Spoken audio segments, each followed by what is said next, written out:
नमस्कार. स्वागत आहे तुमचं आपल्या यूट्यूब चॅनल सोनाली रेसिपीजमध्ये. तर आजची खास रेसिपी आज आपण बनवणार आहे हराभरा कबाब. खूपच सोपी व खूपच टेस्टी रेसिपी आहे. अगदी रेस्टॉरंट स्टाईल, लग्न समारंभामध्ये किंवा कुठल्या पार्टीमध्ये सुद्धा बनवली जाणारी. चला तर मग या रेसिपीसाठी लागणारे संपूर्ण साहित्य व कृती पाहून घेऊ. रेस्टॉरंट स्टाईल हराभरा कबाब बनवण्यासाठी इथे मी एका कढईमध्ये पाणी घेतलं आहे. त्यामध्ये 1 वाटी हिरवे वाटाणे घेतले आहे. अर्धी जुडी पालकची घेतली आहे. 2 मिनिटासाठी पालक व वाटाणे यामध्ये शिजवून घ्यायचे आहे. शिजवलेलं साहित्य एका प्लेटमध्ये काढून थंड करून घ्यायचं. त्यानंतर मिक्सरच्या भांड्यामध्ये टाकायचं आहे. त्याचबरोबर 4 ते 5 लसणाच्या पाकळ्या, आल्याचा 1 तुकडा, 4 ते 5 हिरवी मिरची, थोडीशी कोथिंबीर त्यामध्ये टाकून याची पेस्ट तयार करून घ्यायची आहे.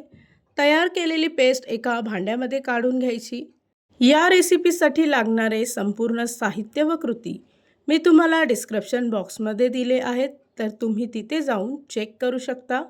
त्यामध्ये 2 उकळलेले बटाटे स्मॅश करून टाकायचे आहे.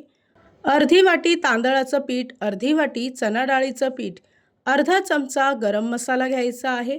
अर्धा छोटा चमचा हळद घ्यायची आहे. 1 चमचा धने जिरे पूड घ्यायची आहे. चवीपुरता मीठ घेऊन सर्व मिश्रण व्यवस्थित मिक्स करून घ्यायचं. मिश्रण चांगलं एकजीव करून घ्यायचं आहे. त्यानंतर थोडंसं मिश्रण हातावर घेऊन अशा पद्धतीने गोलाकार आकार देऊन प्रेस करायचं आहे, किंवा तुम्ही तुमच्या आवडीनुसार याला कुठलाही आकार देऊ शकता. त्यानंतर अर्धा काजू अशा पद्धतीने चिटकवायचा आहे. बाकी कबाब इथे मी तयार करून घेतले आहे. त्यानंतर आपण शालो फ्राय करणार आहोत. तर त्यासाठी एका पॅनमध्ये तेल गरम करून घेतलं आहे. तेल गरम झालं की गॅसचा फ्लेम मध्यम आचेवर ठेवायचा आणि दोन्ही बाजूने 3 ते 4 मिनिटासाठी चांगले गोल्डन ब्राऊन रंग येईपर्यंत कबाब फ्राय करून घ्यायचे आहे. एवढ्या क्वांटिटीमध्ये साधारणतः 9 ते 10 मध्यम आकाराचे हराभरा कबाब तयार होतात. अशाच पद्धतीने बाकीचे कबाब इथे मी तयार करून घेते. तयार झाली आहे आजची खास रेसिपी. खूपच टेस्टी, खूपच सोपी, अगदी रेस्टॉरंट स्टाईल हराभरा कबाब. ही रेसिपी तर तुम्ही नक्की ट्राय करून बघा, तुम्हाला खूपच आवडेल. इथे मी तुम्हाला एक कबाब तोडून दाखवते. तुम्ही पाहू शकता की आतपर्यंत किती परफेक्ट तयार झाला आहे. आणि जर का तुम्हाला हा आजचा व्हिडिओ आवडला असेल तर प्लीज लाईक, शेअर आणि कमेंट करा. चॅनलवर नवीन असाल तर सबस्क्राईब करा.